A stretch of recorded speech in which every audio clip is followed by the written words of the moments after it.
Selamat sore Bapak Ibu dan Saudara semuanya. Terima kasih kita sudah hadir bersama-sama. Kita akan berdiri bersama-sama.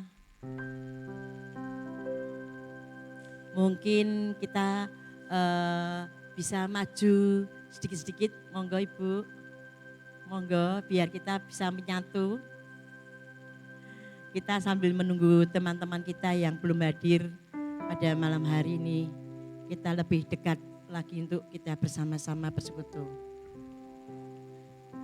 Kita angkat pujian, seperti Bapa sayang anaknya.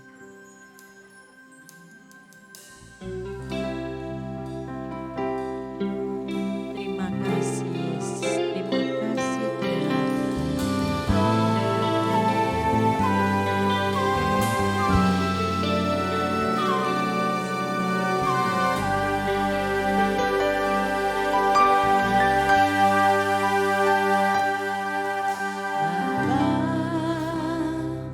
Besar sungguh kasih setiamu,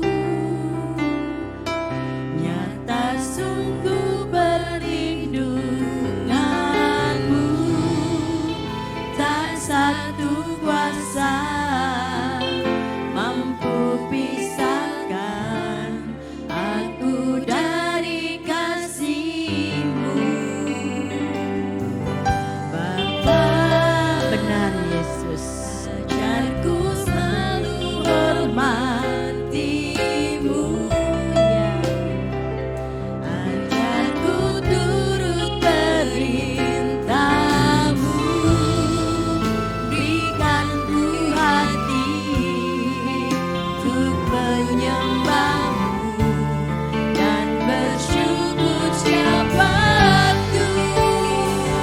Seperti Bapa sayang anaknya, demikianlah Engkau mengasihiku. Kau jadikan biji mata-Mu, Kau berikan sayang ada padamu. Seperti Bapa sayang anaknya, demikianlah Kau menuntun langkahku. Hari depan indah Kau beri, rancangan-Mu yang terbaik bagiku. Haleluya Yesus, terima kasih.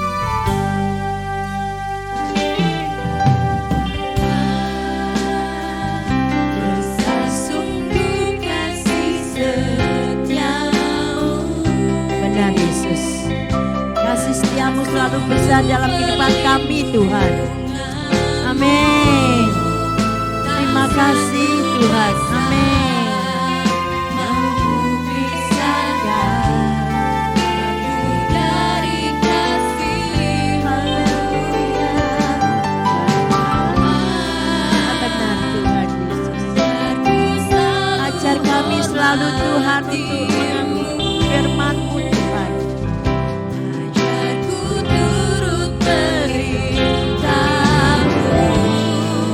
berikan ku hati untuk menyembah-Mu dan bersyukur setiap waktu. Seperti Bapa sayang anaknya, demikianlah Engkau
Terima kasih Tuhan.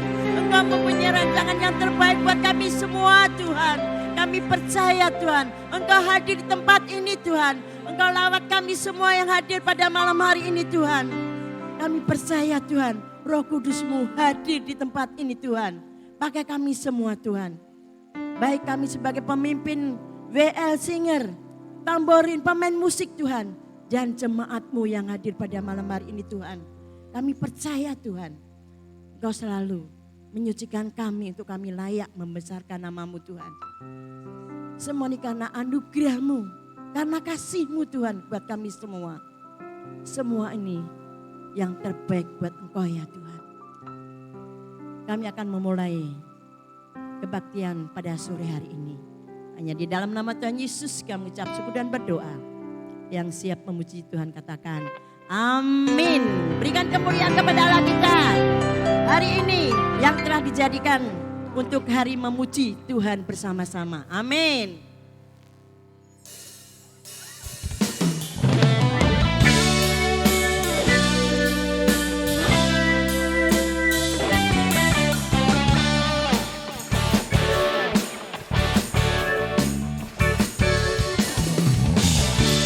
Hari ini hari yang telah dijadikan Tuhan. Mari kita bersuka. Hari ini hari yang telah dijadikan Tuhan. Mari kita bersuka dalam Tuhan. Bersuka dalam Tuhan.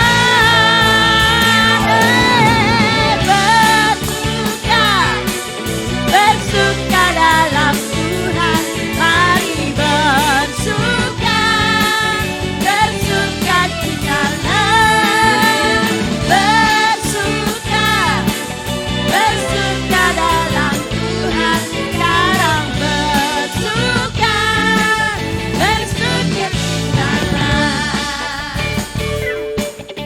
Terima kasih Tuhan. Hari ini hari yang telah dijadikan Tuhan. Mari kita bersuka. Amin Tuhan. Hari ini hari yang telah dijadikan Tuhan. Mari kita bersuka dalam Tuhan. Bersuka dalam Tuhan. Bersuka, bersuka dalam Tuhan. Mari bersuka, bersuka citalah. Bersuka, bersuka dalam Tuhan. Sekarang bersuka, bersuka citalah. Haleluya Tuhan. Kami memuliakan nama Engkau karena Engkau baik Tuhan. Hari ini hari yang telah dijadikan Tuhan. Mari kita bersuka. Amin. Hari ini hari yang telah dijadikan Tuhan. Mari kita bersuka dalam siapa? Dalam Tuhan. Amin. Bersuka dalam Tuhan. Oh,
hadir dalam kehidupan kita. Dan kita selalu bersuka terus kalau kasih Allah itu selalu tertanam dalam kehidupan kita. Mungkin yang sebelah sini bisa menghadap ke sini, yang sebelah sini bisa menghadap ke sini. Kukasih, katakan, tunjuk, kukasihi kau dengan kasih Tuhan. Ayo yang sebelah sini hadap sini sama, iya ayo. Kita akan kukasihi kau kasih Tuhan. Amin.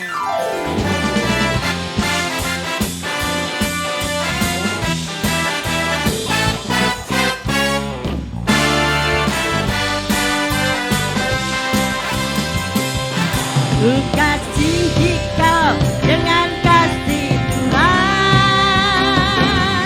Kukasihi kau dengan kasih Tuhan.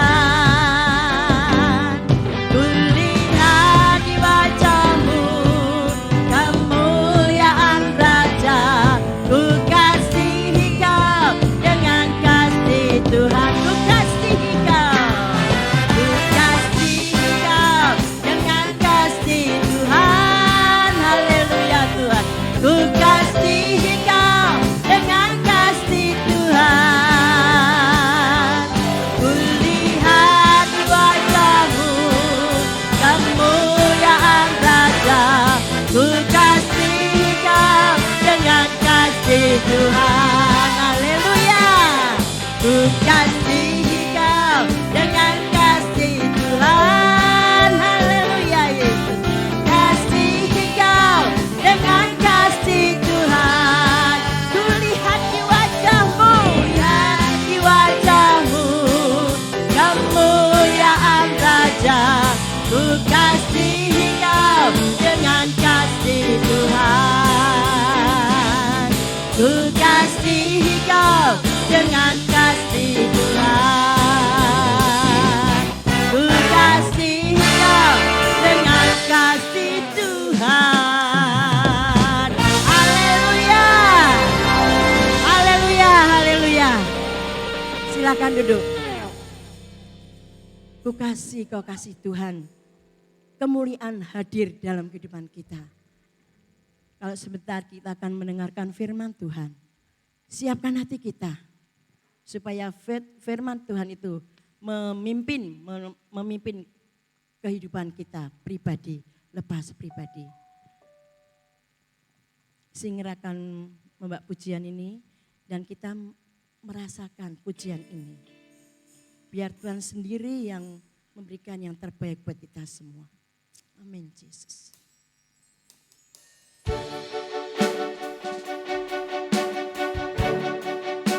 Haleluya Yesus.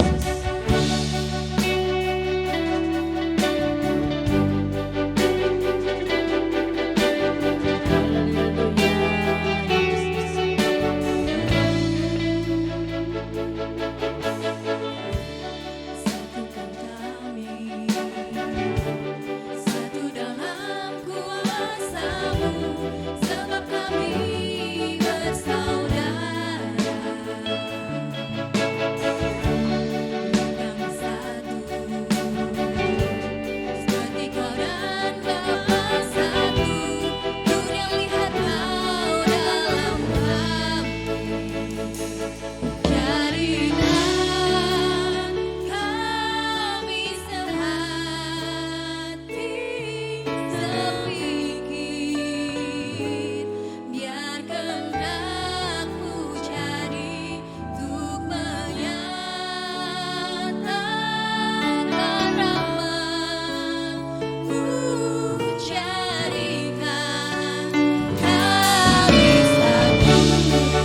Bapak Ibu, kita akan balik berdiri bersama-sama.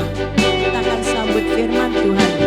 Angkat pujian ini dengan sepenuh hati. Amin.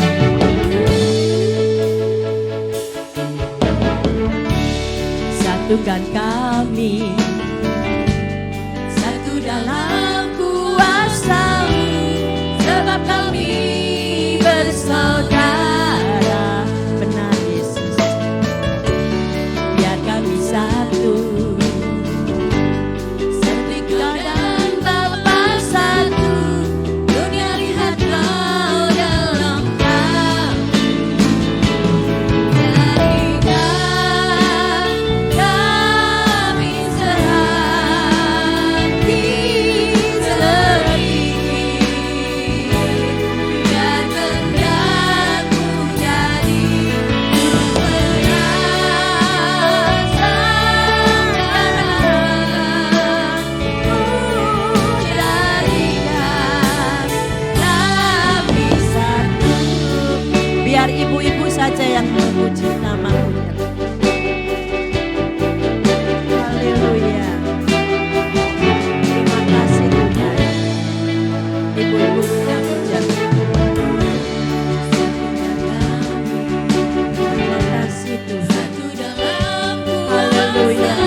Pak Yafo untuk maju berdoa buat kita semua.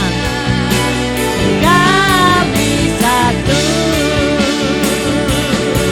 jadikan kami satu.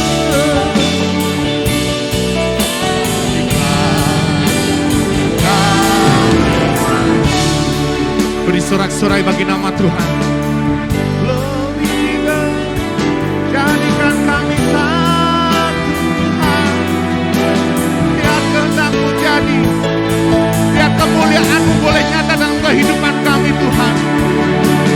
Biar kuasa-Mu lebih nyata dalam kehidupan kami Tuhan.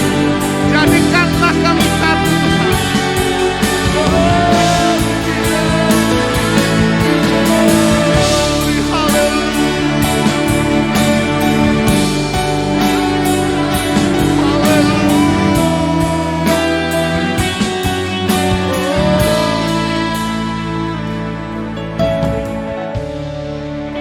Kami mengucap syukur Tuhan.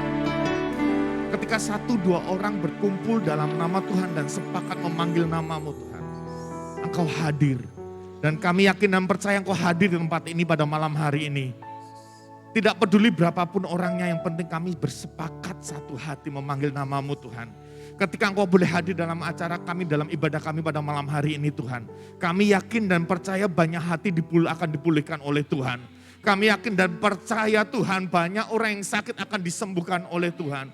Kami yakin dan percaya Tuhan, ketika Engkau boleh hadir dalam ibadah kami pulang dari tempat ini tidak dengan tangan yang sia-sia. Kami pulang dengan damai sejahtera Tuhan. Kami pulang dengan sukacita dari Tuhan. Kami pulang dengan segala sesuatu yang berkat yang Kau berikan kepada kami Tuhan. Terima kasih Yesus. Bila sebentar lagi kami akan mendengarkan firman-Mu Tuhan. Kami akan mendengarkan isi hati-Mu pada malam hari ini Tuhan. Engkau pakai hamba-Mu Tuhan. Engkau sembunyikan hamba-Mu di balik salib-Mu Tuhan. Dan biarlah apa yang keluar dari mulut hamba-Mu berasal dari Engkau Tuhan. Apa yang keluar dari mulut hamba-Mu berasal dari isi hati-Mu Tuhan. Yang mungkin dapat menegur setiap kami. Dapat menguatkan setiap kami. Dan dapat meneguhkan setiap kami Tuhan. Terima kasih Yesus, terima kasih Roh Kudus. Buat kesempatan yang indah pada malam hari ini Tuhan. Kami siap untuk menerima firman-Mu Tuhan. Kami siapkan hati kami siapkan telinga kami Tuhan. Kami terima firman-Mu pada malam hari ini.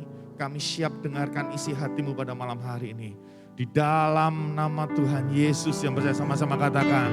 Amin. Haleluya.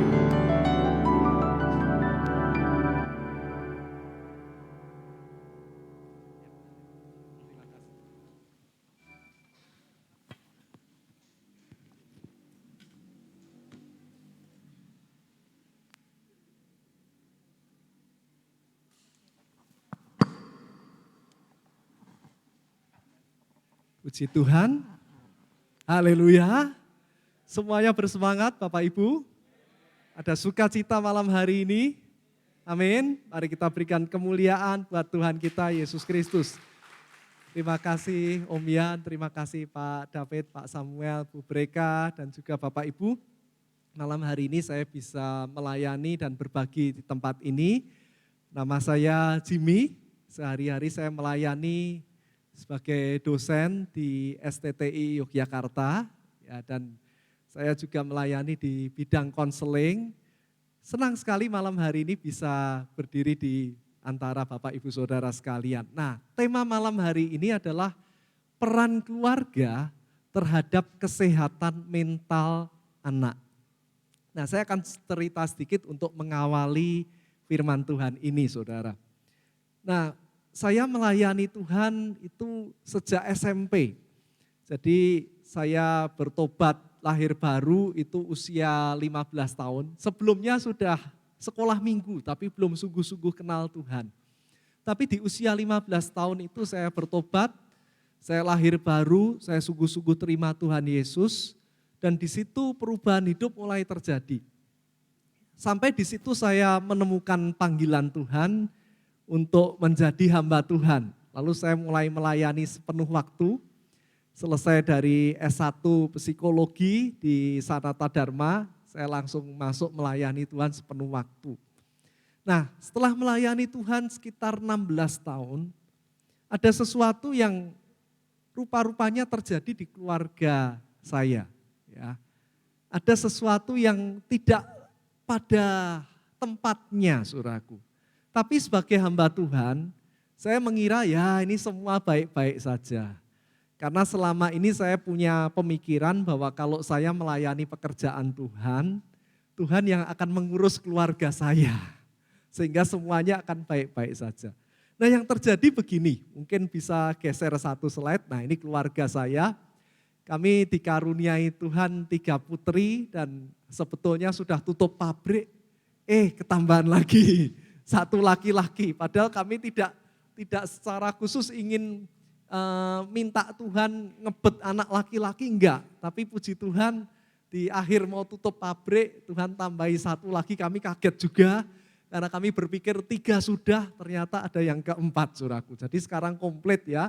Dan ini lagi rame-ramenya karena masih usia-usia segitu. Paling besar itu kelas 2 SMP, nomor 1 namanya Gisela, ya nomor 2 namanya Livi. Livi itu kelas 1 SMP, kemudian yang sembunyi di belakang itu Maureen, kemudian yang kecil itu Ethan ya. Nah, sekitar 4 tahun yang lalu, di tengah kesibukan pelayanan, kami mengalami sesuatu yang aneh gitu.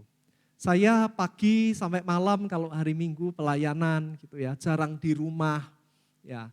Pagi-pagi berangkat, kadang yang nganter anak-anak pun sopir. Lalu nanti yang jemput anak-anak juga sopir juga. Dan kadang hari Minggu kami tidak ketemu paling ketika keluarga saya beribadah, saya khotbah ketemu, habis itu istri saya pulang bersama anak-anak, saya tetap melayani. Sampai selesai tugas. Nah sampai di rumah anak-anak sudah tidur. Itu yang terus terjadi.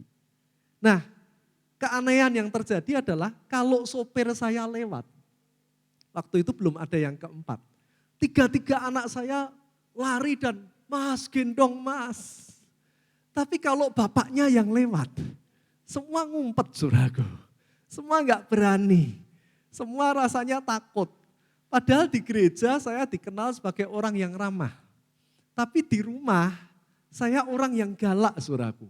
Yang entah bagaimana karena masa kecil ayah saya itu keras, pendidikannya juga keras. Niat saya baik, yaitu ingin anak-anak saya itu jadi anak-anak yang baik. Tapi tanpa saya sadari, saya juga persis papa saya mendidik saya. Padahal ini generasinya sudah beda. Nah singkat cerita, istri saya cerita anak-anak itu kadang berkata papa itu jahat. Jadi saya paling terintimidasi kalau ketika khotbah, keluarga saya hadir dan duduk di belakang. Itu rasanya, aduh mereka tahu saya di rumah seperti apa gitu. Tapi hari ini saya merasa lega ya, itu terjadi 4 tahun yang lalu. Nah bukan hanya itu saja, karena tekanan pelayanan, ya masalah yang terjadi di pelayanan.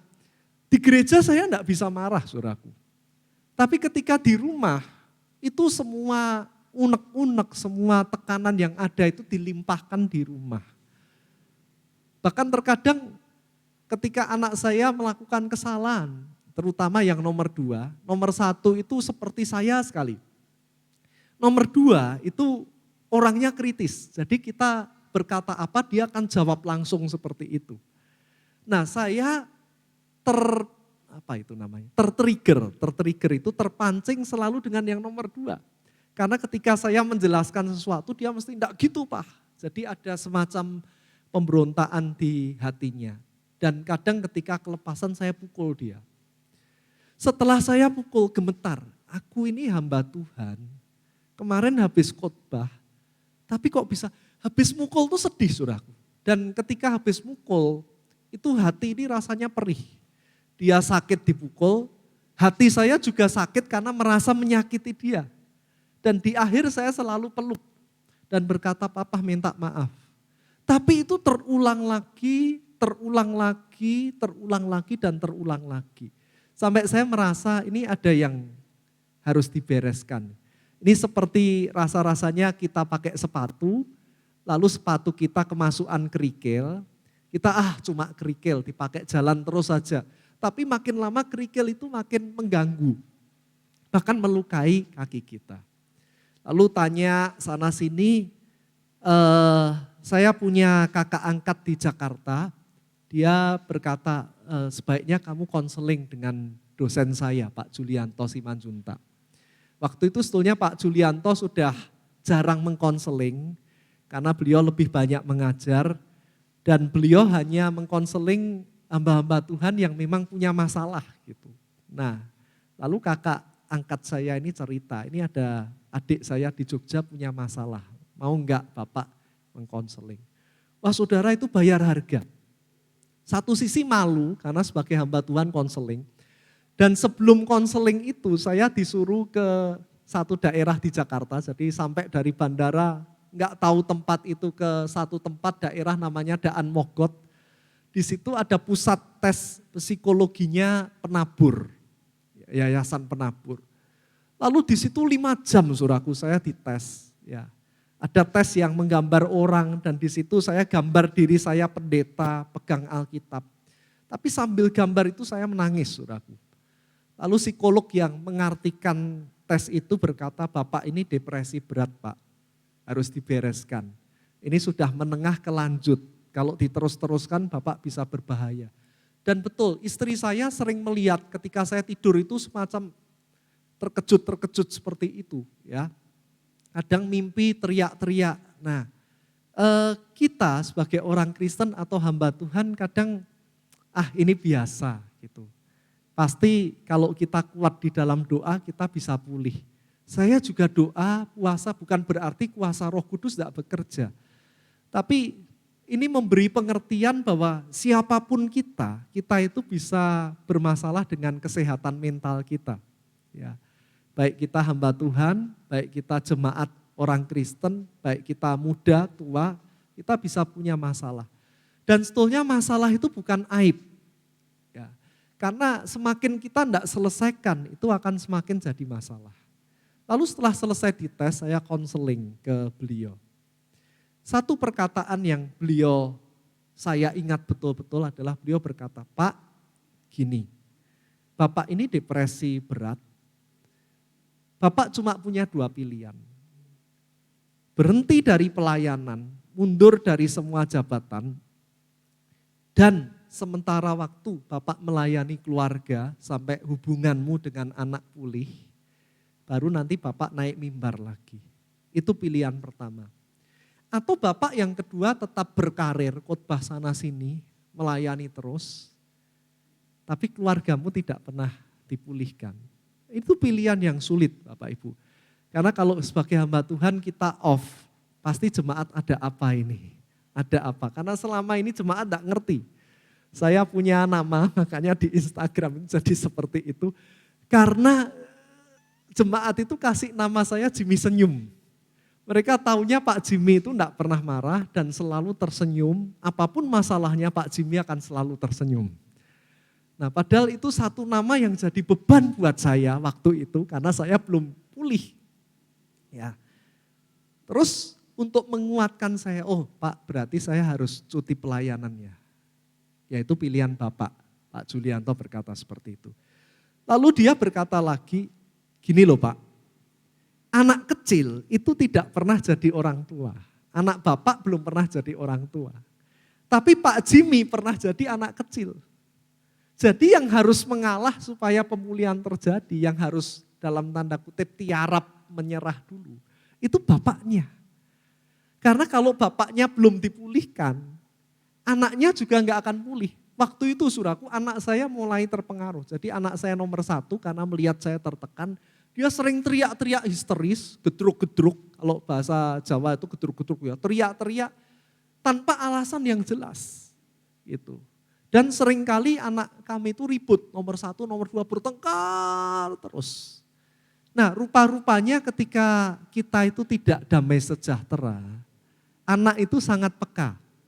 Jadi kalau orang tuanya ribut, orang tuanya enggak tenang, anak ikut enggak tenang. Itu sesimpel itu saudaraku anak-anak. Kadang mereka tidak tahu apa yang terjadi, tapi mereka bisa merasakan hati kita. Ya. Nah, singkat cerita, saya harus mengalami pemulihan. Saya datang ke gembala senior dan berkata, Pak, 1,5 tahun boleh enggak cuti tidak pelayanan, lepas semua jabatan jadi jemaat biasa. Itu enggak mudah, saudaraku. Tiap kali ke gereja, lupa kok enggak khotbah, lupa kok duduk di belakang, dan lain sebagainya. Tapi saya cuma berpikir anak saya di usia waktu itu, sekarang ini 13 dikurangi 4 berarti usia 9 tahun yang paling besar. Usia 9 tahun itu cuma 1 kali. Dan mungkin kalau saya tidak ambil langkah itu bisa terlambat. Karena biasanya anak SMP, SMA itu didekati orang tua sudah punya teman sendiri. Sudah enggak mau deket-deket gitu. Saya berpikir sudahlah nanti pelayanan masih bisa dikejar lagi. Nanti khotbah masih bisa kapan-kapan lagi, tapi anak saya enggak bisa ditunda. Nah, saya mengundurkan diri sementara. Lalu tertempelak lagi dengan kata jemaat, saudaraku. Ketika anak keempat lahir, ada yang nengok ke rumah saya, sepasang suami istri. Lalu dia tanya apa, saya lupa. Dia tanya apa, cuma jawabannya saya tuh sibuk sekali. Tiap hari pergi, tiap hari pelayanan, hari Minggu khotbah. Lalu dia berkata satu perkataan yang betul-betul membuat saya tercelik. Mungkin dia enggak sadar, tapi saya percaya dia dipakai Tuhan. Dia berkata seperti ini, Pak, jemaat itu bukan yang di depan Bapak saja. Tapi istrimu dan anakmu itu juga jemaat yang harus engkau muridkan, yang harus engkau layani, yang harus engkau dampingi, yang harus engkau perhatikan. Di situ saya baru, oh gitu ya. Saya baru semacam tercelik, iya ya rupanya saya selama ini melayani orang luar terus. Tapi keluarga sendiri itu jarang sekali punya waktu untuk ngobrol sama mereka, jalan sama mereka. Alasannya selalu pelayanan,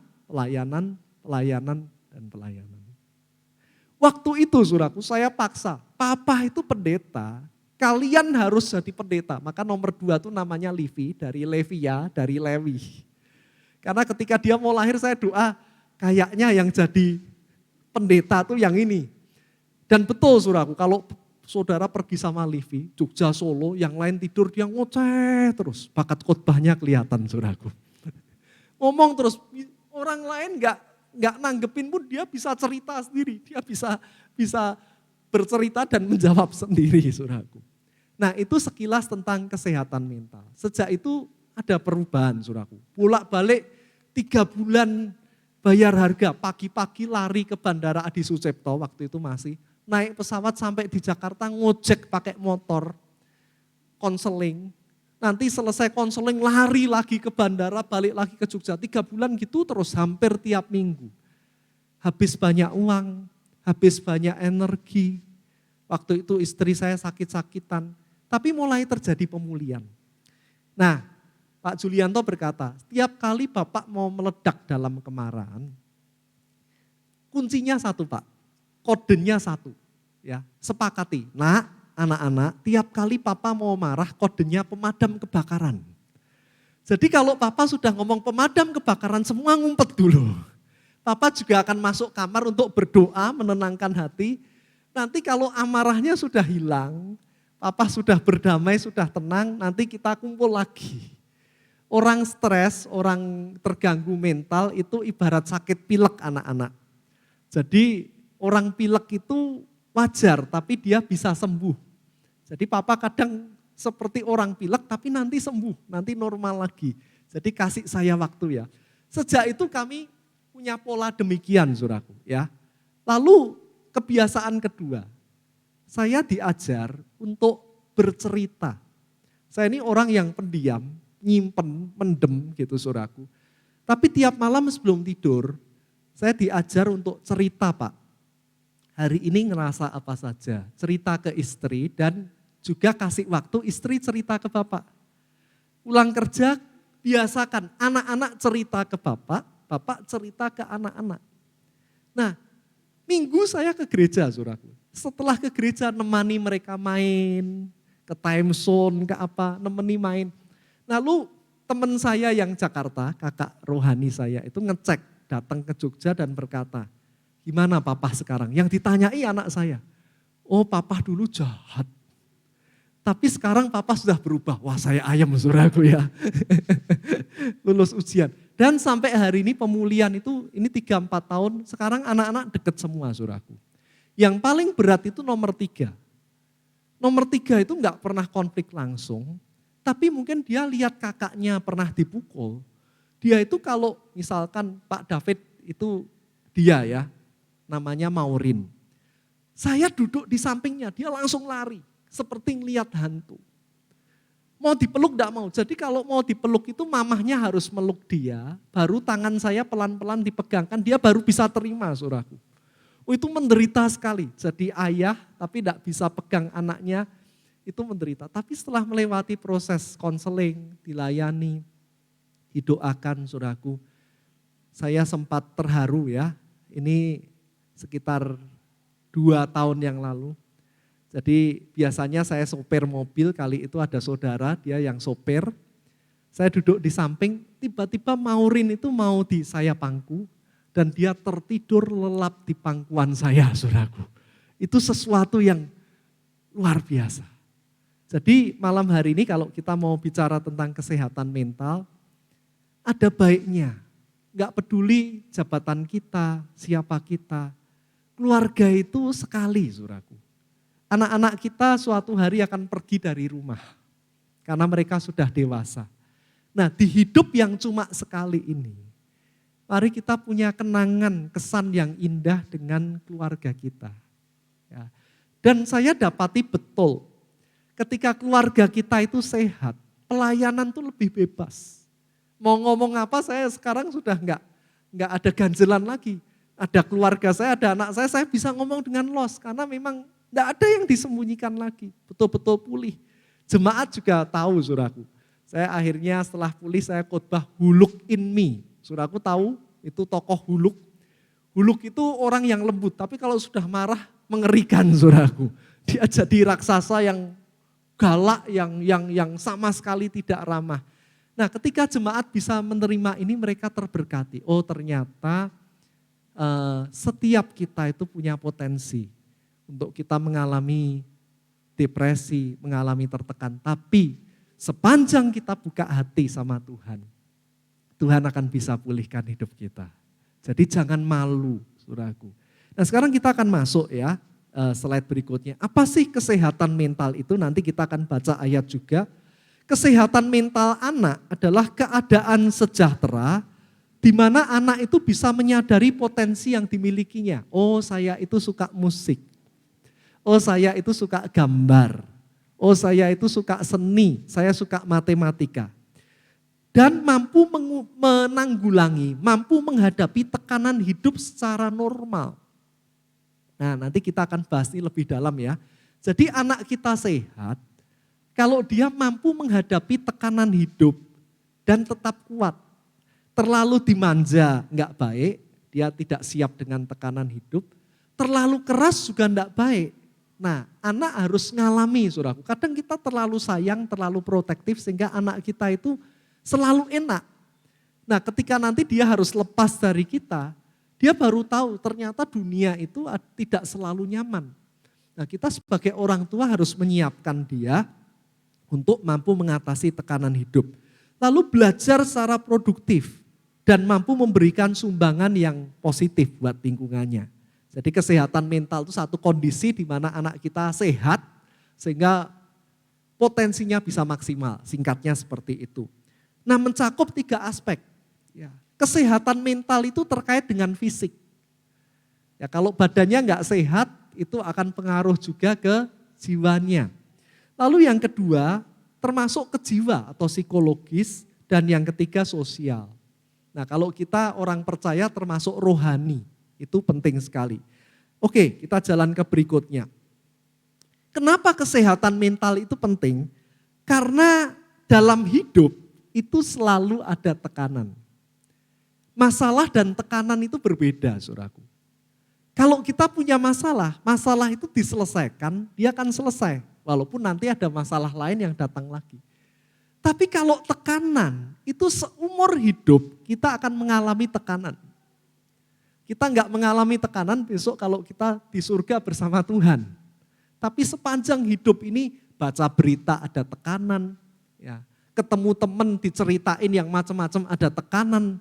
Tekanan terjadi di mana-mana. Nah, kalau anak kita tidak siap, maka ketika dia keluar rumah, dia hatinya, mentalnya nggak siap dengan tekanan. Ya, diejek temennya, ya nggak kuat. Ya. Di sekolah anak saya ada tren baru. Nah, Bapak Ibu perlu waspada ini.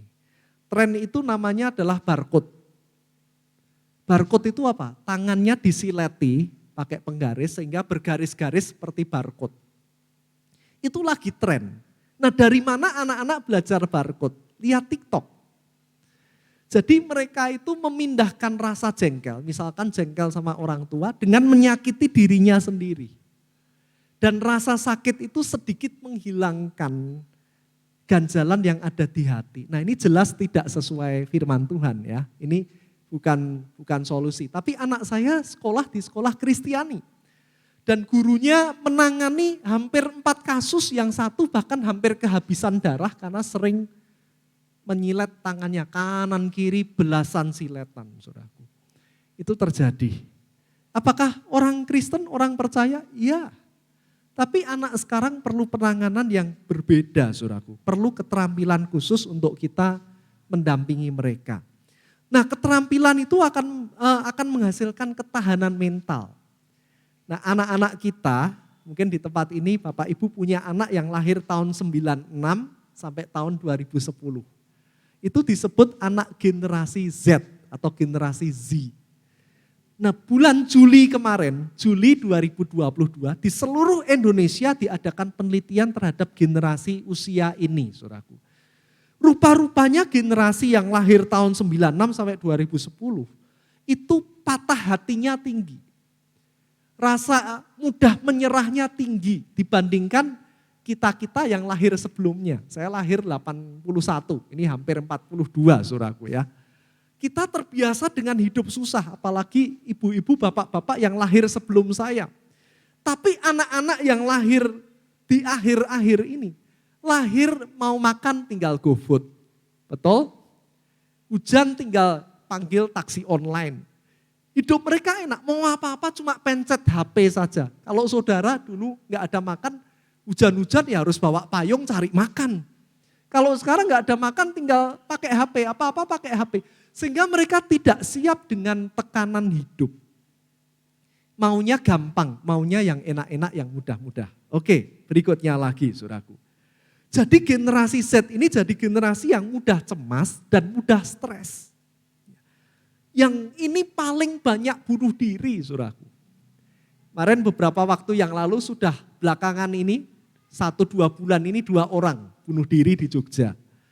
Lalu tahun lalu 1 orang. Kenapa bunuh diri? Gara-gara terlalu banyak tugas kuliah. Ya. Kalau kita terlalu banyak tugas kuliah ya sudahlah. Kalau sampai terpaksa sudah berjuang gak lulus ya tahun depan ngulang lagi gitu. Tapi generasi Z, kecil-kecil itu sudah mikir, aku usia segini sudah sukses belum ya? Jadi anak sekarang itu masih kecil sudah mikir, aku ini sudah mencapai seberapa ya? Kok yang itu orang tuanya kaya, kok aku enggak? Yang itu sudah pegang handphone, kok aku belum punya handphone? Yang situ motornya bagus, kalau cowok, kenapa aku motornya sederhana? Selalu, makanya ada lagu Ojo Dibanding-banding gitu. Generasi sekarang itu selalu membandingkan diri dan mudah putus asa, yang lain punya kok aku belum punya, bunuh diri saja. Apa-apa larinya bunuh diri. Awal tahun 2022 ini saya kewalahan saudaraku, sampai saya libatkan 2 konselor yang lain. Karena kebanyakan yang datang untuk dikonseling itu adalah anak-anak SMA, kebanyakan putri, dan anak-anak awal kuliah yang gejalanya sama, menyakiti diri dan ingin bunuh diri. Kenapa? Tidak kuat dengan tekanan hidup, gak kuat dengan omongan teman, gak kuat nilai matematikanya dapat jelek, gak kuat penampilannya merasa kurang bagus, gak kuat karena merasa gemuk. Anak saya Giselle itu hampir setinggi saya, setelinga saya, tapi dia merasa aku kok gemukan ya, padahal berat badannya tuh masih ideal. Enggak, aku gemuk, aku malu dikatakan teman-teman gemuk, padahal masih SMP kelas 2. Jadi generasi Z ini begitu overthinking, mikirnya berlebihan, sehingga mereka itu juga cepat putus asa. Nah, kenapa putus asa? Belum cukup pengalaman, serba enak terus selama ini. Ya. Dan generasi Z itu kalau sekolah, kuliah atau kerja, sebentar-sebentar pindah. Pelayanan sebentar, ditegur koordinator, pindah. Ikut persekutuan sebentar, ya, dinasihati, patah hati, pindah lagi. Jadi ini memang karakteristik anak zaman now. Jadi kalau Bapak Ibu punya anak, punya cucu yang model begini, Anda tidak sendiri. Saya pun menghadapinya, saudaraku. Dibilangi nada kita tinggi sedikit, nangis-nangis. Papa itu kok jahat, putus asa. Ya. Bahkan saya kalau boleh jujur akui, anak saya sempat mukuli dirinya sendiri juga. Ya. Nah ini jadi PR yang kita perlu tangani bersama. Oke, slide selanjutnya lagi. Ya. Nah gangguannya macam-macam, saya nggak akan bahas satu persatu. Yang pertama gangguan kecemasan. Terjadi di Jakarta, saudaraku. Teman saya itu orang Kristen, jadi konselor sekolah. Anak-anak Jakarta itu kakinya banyak yang luka-luka. Di satu sekolah tertentu ya. Kenapa kakinya luka? Lalu guru panggil psikolog untuk di-konseling. Rupa-rupanya ketika mobil pengantarnya itu sampai sekolah, itu anak tuh nggak mau langsung turun, kakinya dibelitkan di kaki kursi mobil. Ya. Terus kemarin di salah satu sekolah di Jogja, teman saya dosen, anaknya di situ, katanya anak-anak itu mulai sedih di hari Minggu siang. Kenapa sedih? Karena besok Senin menghadapi tugas yang banyak, menghadapi ulangan, dan mereka mulai marah. Hari Minggu itu jadi hari yang menyedihkan buat mereka, karena besok menghadapi sekolah yang tugasnya seabrek, les-lesan yang begitu banyak dan lain sebagainya. Mereka stres. Sehingga merasa ketakutan dengan hari Senin, kecemasan berlebihan. Jadi banyak di Jakarta itu yang mau masuk sekolah, itu enggak berani. Jadi sampai orang tuanya kadang seret-seret turun dari mobil baru anaknya mau sekolah. Ketakutan sama sekolah, saudaraku. Lalu yang slide berikutnya lagi, tidak bisa fokus perhatian. Di tempat ini kalau saudara jadi orang tua, bedakan sama kita. Dulu kalau saya belajar, itu ini Ibu Budi diulang 10 kali.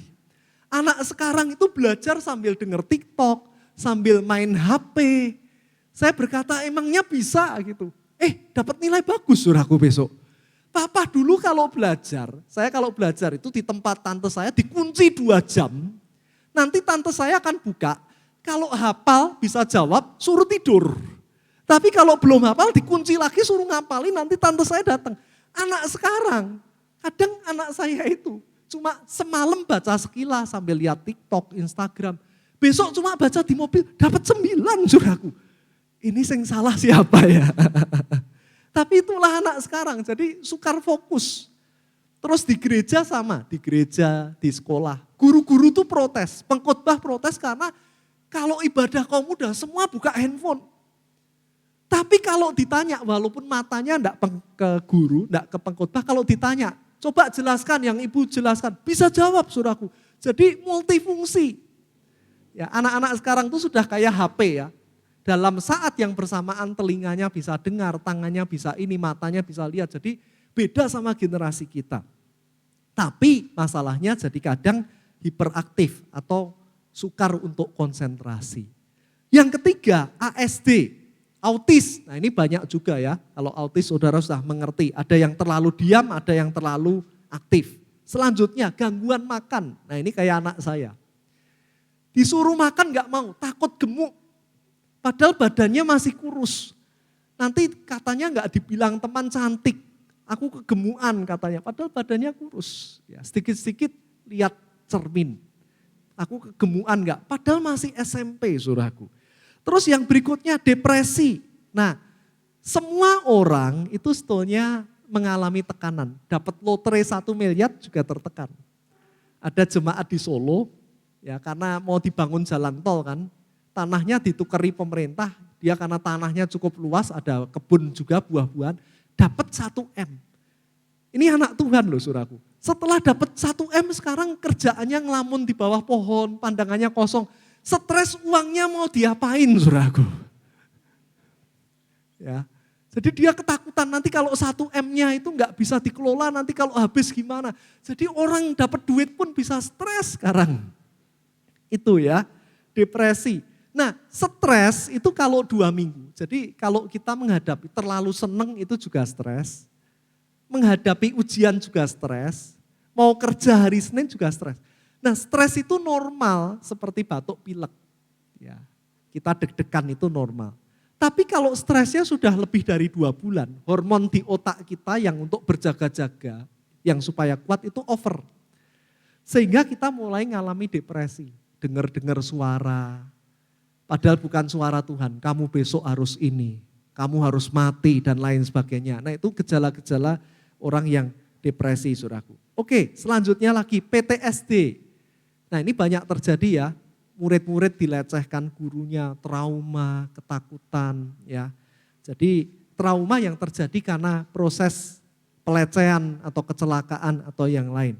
Yang paling parah skizofrenia, gila. Ya. Tadi teman dosen itu berkata di salah satu SMA di Jogja ya terkenal itu sudah ada yang gila.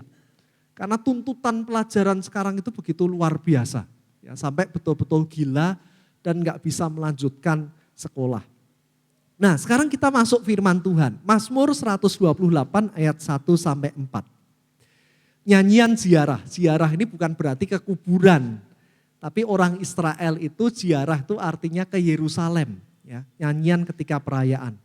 Dikatakan apa? Berbahagialah setiap orang yang takut akan Tuhan. Yang hidup menurut jalan yang ditunjukkannya.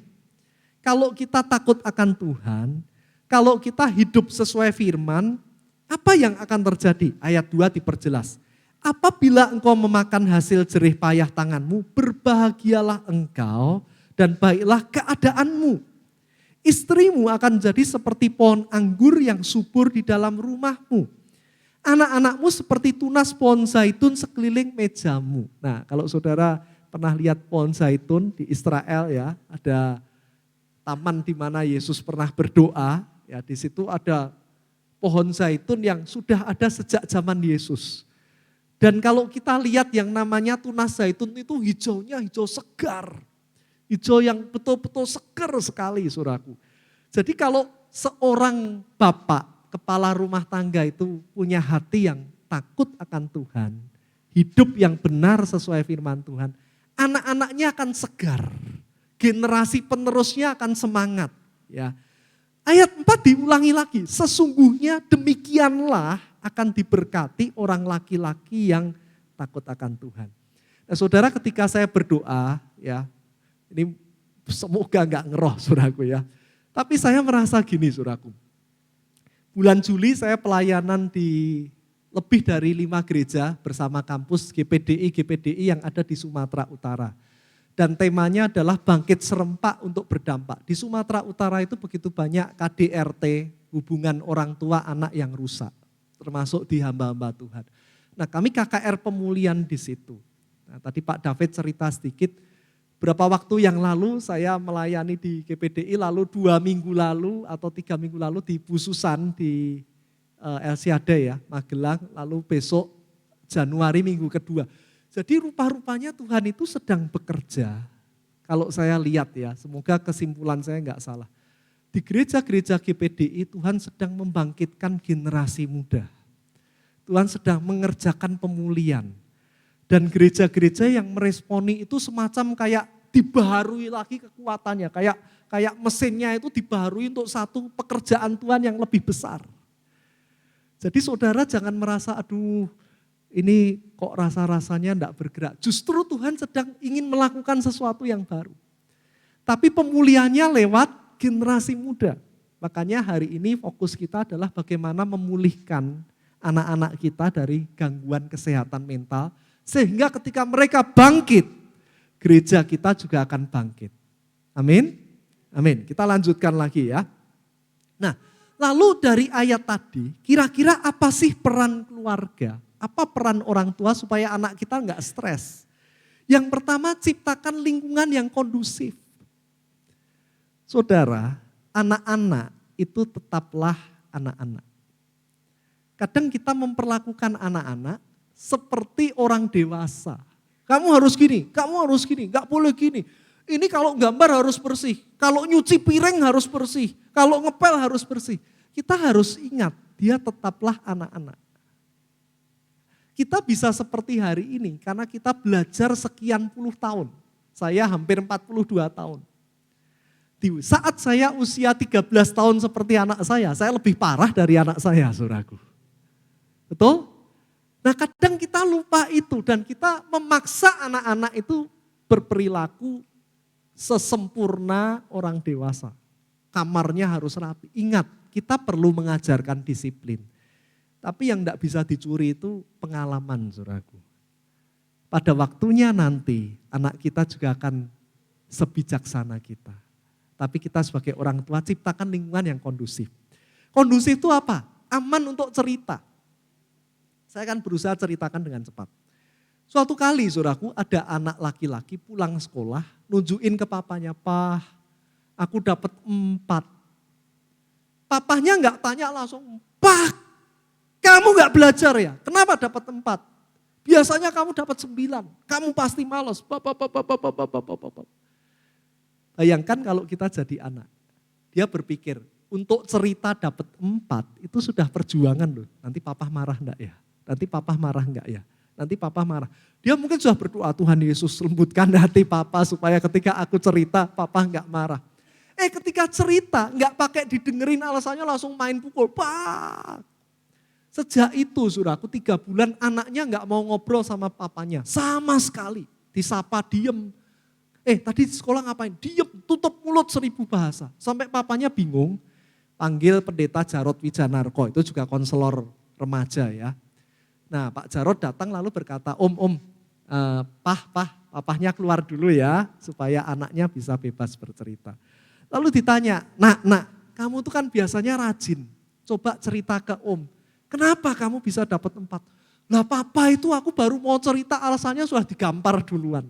Jadi ceritanya Om, yang salah tuh bukan aku, Bu Guru yang salah. Aku tuh baru kelas 4, Bu Guru salah, keliru, ketukar soal kelas 6. Jadi sekelas itu dapat 0, dapat 1. Aku yang paling dapat 4 sendiri. Aku mau cerita sama papa, bukannya papa bangga malah digampar. Aku berpikir, kalau gini caranya, lain kali aku tidak akan pernah cerita ke papa. Nah, nanti saya akan tunjukkan gambarnya ya. Tapi saudaraku berikan suasana yang aman. Kalau sedikit-sedikit cerita dimarahi, nanti anak kita pacaran, pergi sama pacarnya nggak akan pernah berani cerita ke kita loh. Ya. Lebih baik anak kita percaya kita dan cerita apa saja daripada anak kita berdiam diri. Itu malah lebih bahaya. Yang kedua, orang tuanya harus sehat mental dulu. Nah seringkali saudaraku, kemarin ada orang mau konseling ya. Anak saya tuh bla bla bla bla bla bla bla bla bla bla bla bla. Lalu yang konseling ini karena remaja putri, saya bilang ke teman saya ya, kepala TK-nya Kalam Kudus. Saya berkata, Bu, karena ini cewek, ibu yang mengkonseling ya. Gitu. Terus setelah itu kasih kabar ke saya, karena saya koordinatornya. Pak, setelah saya mengkonseling, kayaknya yang perlu dikonseling mamahnya Pak. Nah bayangkan suraku, itu sehari ya dari jam 7 pagi sekolah cuma boleh makan sekali. Jadi mamahnya terobsesi jadi atlet polo air, tapi enggak jadi. Terus anaknya dipaksa ya, masih SMP dipaksa makan cuma boleh sekali sehari biar tubuhnya ideal. Lalu dalam sehari itu pulang sekolah jam 2. Itu les matematika, les piano, les apa. Pulang rumah baru jam 10 malam. Cuma makan sekali sehari. Wah ini yang perlu dikonseling mamahnya ini. Nah jadi saudara, jangan-jangan anak kita itu mengalami gangguan karena pola kita. Sedikit-sedikit banting piring, nah anak kita itu niru kita. Ya, jadi kalau kita ingin anak kita berubah, perubahan dimulai dari kita sebagai orang tua. Yang ketiga, belajar kontrol emosi. Kalau bertengkar Bapak Ibu jangan di depan anak. Sekali lagi ya, kalau ribut jangan di depan anak. Anak itu belum siap untuk melihat yang seperti itu. Ya. Bisa 2, ditiru, atau yang kedua dia trauma. Nah, Jadi biasakan kalau bertengkar, masuk kamar suami istri bicarakan baik-baik, tapi jangan ribut di depan anak. Ya. Anak saya suatu kali ya, tapi itu misalkan anak kita itu pukul gitu ya. Dulu anak saya pukul. Rupanya dia lihat saya pukul kakaknya, saya kan bingung. Dipanggil kepala sekolah kan, di TK anak saya pukul temannya, padahal cewek gitu. Saya bingung siapa yang ngajari mukul. Oh rupanya aku yang ngajari dia mukul. Ya, jadi hati-hati. Yang keempat, jadi teladan yang baik. Nah ini sama ya. Jangan pertontonkan pertengkaran tapi pertontonkan rekonsiliasi. Nah papa mama saya, saudaraku, mereka di dalam Tuhan. Tapi papa mama saya itu karena orang lama ya. Saya belum pernah lihat papa mama saya itu pelukan. Nah ketika saya menikah, saya ini orang yang gak biasa dipeluk papa mama. Saya dipuji, itu baru S1 lulus kuliah di Sadar. Pertama kalinya mama peluk saya dan berkata, "Nyo, nak, aku bangga sama kamu." Ya ampun, umur lulus kuliah S1 baru dipeluk mama dan mama ngomong bangga, saudaraku. Nah ketika saya menikah, istri saya peluk saya tuh rasanya risih, saudaraku. Karena kami kalau ulang tahun, saya ulang tahun papa saya cuma, "Selamat ulang tahun." Gitu aja. Nah di keluarga istri saya, makan gak makan, pokoknya kumpul saudaraku. Jadi sebentar-sebentar dia WA ciciknya gitu. "Lagi apa Cik? Makan apa Cik?" Gitu. Nah keluarga saya 11 hari, 2 minggu gak WA, itu gak apa-apa saudaraku. Nah ketika nikah sama istri itu saya risih gitu, kok kayak gini, keluargaku gak kayak gini, keluarganya dia sedikit-sedikit peluk.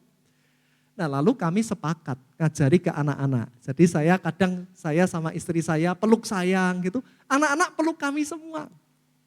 Jadi sejak kecil kita ajari untuk mengasihi. Karena di keluarga saya enggak belajar untuk kasih sayang saudaraku. Oke selanjutnya. Yang kelima jadi filter. Nah anak itu seperti fotokopi, seperti mesin perekam. Keluar dengar apa di rumah langsung ditiru. Nah keluarga itu harus jadi tempat yang aman. Di sekolah sudah tertekan, di rumah jangan dibuat tertekan. Di rumah itu disemangati, yang kotor-kotor dibuang. Tadi mungkin dimarahi guru, dihiburkan sehingga besok siap balik sekolah lagi. Yang keenam kompak dan konsisten. Nah ini salah satu. Kalau Bapak Ibu anaknya sering bertengkar, itu bisa jadi tanda bahwa suami istri kurang kompak. Ketika teman saya yang Jakarta tadi, yang konselor, kalau saya di Jakarta saya nginep di tempat dia, kalau dia ke Jogja dia nginep di rumah saya. Ada perkataan yang membuat saya tersinggung saudaraku. Dia berkata seperti ini, "Pak Jimmy dan istri itu enggak kompak." Loh kok bisa ngomong seperti itu? Enak saja, kamu baru datang ngomong kami enggak kompak. Itu kelihatan dari anakmu. Kalau anakmu ngomong gini, "Papa enggak boleh." "Oh, mama boleh kok." "Papa enggak boleh." "Mama boleh." Berarti kalian enggak kompak. Nah saya rubah, saya datangi istri saya, "Yuk kita deal." Kalau anak pilek, aku bilang enggak boleh es krim, kamu juga harus enggak boleh. Kalau kamu bilang boleh, aku juga boleh. Sehingga anak enggak bingung. Kalau kamu bilang boleh, aku bilang enggak boleh, anak kita kan ribut terus. Jadi orang tua harus kompak dan konsisten. Sekali enggak boleh, enggak boleh. Jangan hari ini boleh, besok enggak boleh, besok lagi. Ini nakal digebuk, besok nakal enggak diapa-apain. Anak bingung.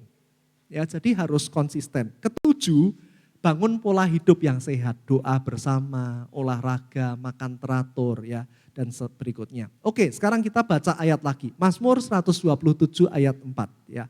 "Seperti anak-anak panah di tangan pahlawan, demikianlah anak-anak pada masa muda." Anak itu usia tertentu itu masih gampang diarahkan. Tapi kalau sudah SMP naik, itu sudah punya keinginan sendiri. Nah tapi anak panah itu tepat sasaran atau tidak, bukan tergantung anak panahnya. Tapi tergantung siapa yang memanahnya. Kalau yang memanah saya, enggak tepat sasaran. Tapi kalau yang memanah itu orang yang seorang pahlawan yang biasa memanah, Robin Hood, dia akan tepat pada sasaran. Nah pahlawan itu siapa? Itu bisa berbicara tentang hidup kita di tangan Tuhan, kita anak panahnya, Tuhan yang pahlawannya. Bisa juga bicara anak kita itu anak panahnya, orang tuanya itu pahlawannya. Jadi anak kita seperti apa? Tergantung bagaimana kita mengarahkan mereka. Kalau kita mengarahkan tepat, mereka akan jadi anak-anak yang luar biasa. Oke, maju satu slide. Maka orang tua perlu punya mentalitas pahlawan. Boleh katakan saya pahlawan? Maksudnya gimana Pak? Kadang kita tuh balas dendam. Ya. Kenapa pukul anak? Dulu aku juga dipukul mamahku kalau nakal gini. Ya. Nah kita mentalitas pahlawan tuh berkata cukup. Dulu mamahku keras ya, gebuki. Ya, sampai ini cacat ya, ada bekasnya seperti itu. Cukup saya yang mengalami. Tapi anak dan cucu saya harus berubah. Mari malam hari ini kita jadi pahlawan. Ya. Kadang gak sadar pola, dulu aku juga digituin. Kita lakukan ke anak kita. Nanti anak kita ke cucu kita gak ada selesainya. Tapi kalau kita jadi pahlawan itu mematahkan rantai. Kita gak bisa rubah papa mama kita. Tuhan yang bisa rubah. Lalu yang bisa kita rubah siapa? Diri kita dan generasi setelahnya. Saudara tidak boleh, yang di atas harus berubah. Sulit, karena mereka sudah sekian puluh tahun hidup dengan pola itu. Yang bisa dirubah siapa? Kita dan generasi ke depan. Nah ini gambar yang saya mau tunjukkan. Maju satu slide. Mendidik anak itu seperti torong. Torong itu yang untuk memasukkan bensin atau minyak ke botol ya. Tahu torong ya? Nah usia 0 sampai 6 tahun itu orang tua yang menentukan. Jangan pegang air panas. TK-mu di sini. Jangan itu. Permen jangan, es jangan ya. Misal kamu lagi pilek. Jadi 0 sampai 6 tahun anak tuh belum bisa memilih. Makanya ada hamba Tuhan siapa itu ya. Itu yang berkata ini usia emas. Kalau sebelum usia 6 tahun anakmu sudah kenal Tuhan, maka di waktu-waktu selanjutnya dia akan takut akan Tuhan. Tapi kalau sampai usia 6 tahun kita gagal mengenalkan anak kita sama Tuhan, maka di usia berikutnya dia akan lebih sulit untuk mengenal Tuhan secara pribadi. Nah usia 7 sampai 11 tahun anak tuh mulai kritis. Air panas gak boleh. Kenapa Pak? Gak boleh. Anak 0 sampai 6 tahun belum bisa berontak. Tapi anak 7 sampai 11 tahun kalau kita larang dia tanya kenapa gak boleh? Kenapa harus tidur duluan? Kenapa harus belajar? Kenapa gak boleh ini? Kenapa gak boleh itu? Nah kadang kita pokoknya gak boleh. Gak boleh gitu saudaraku. Jadi kalau anak 7 sampai 11 itu modelnya diskusi. Gak boleh karena kalau kamu pegang itu nanti air panasnya keluar nanti tanganmu gini loh. Gak boleh pacaran karena kalau kamu pacaran sekarang nanti kamu gak bisa fokus nilaimu jelek loh. Jadi anak 7 sampai 11 itu perlu alasan, perlu pengertian saudaraku. Beda lagi di atas 11 tahun. 11 tahun itu kita harus sedikit longgar. Ya, gak bisa ketat seperti dulu. Karena buat anak 11 tahun apalagi SMA, itu teman lebih didengarkan daripada orang tua. Nah terus Pak caranya biar kita tetap didengarkan jadilah teman. Caranya gimana? Contoh. Kalau anak kita berkata, Pak, tadi misalkan anak kita SMP ya, tadi ada temanku laki yang suka sama aku katanya I love you. Kita enggak boleh gini, enggak boleh pacaran. Tapi kita berkata, ada yang suka sama kamu ya, ganteng enggak? Namanya siapa? Nah kalau kita menanggapinya seolah-olah kayak temennya, dia akan nyaman cerita ke kita. Besok lagi cerita ke kita. Nah nasihatinya sebagai teman, dia keren, tapi pelan-pelan loh ya. Kamu fokusnya belajar dulu.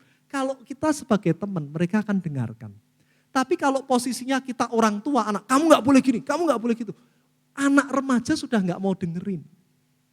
Ya jadi kita harus tahu. Nah persoalannya, kita orang Indonesia kebalik. Di usia 0 sampai 6 tahun dibebas-bebasin. Betul? Tapi di usia SMA kuliah diketat-ketatin. Gini gak boleh, gitu gak boleh. Kabur dari rumah. Nah harusnya torongnya itu kecil di bawah, bebas di atas. Ini teorinya, ini sesuai dengan juga Ki Hajar Dewantoro. 0 sampai 6 tahun diajar dari depan. Terus 7 sampai 11 tahun dibarengi.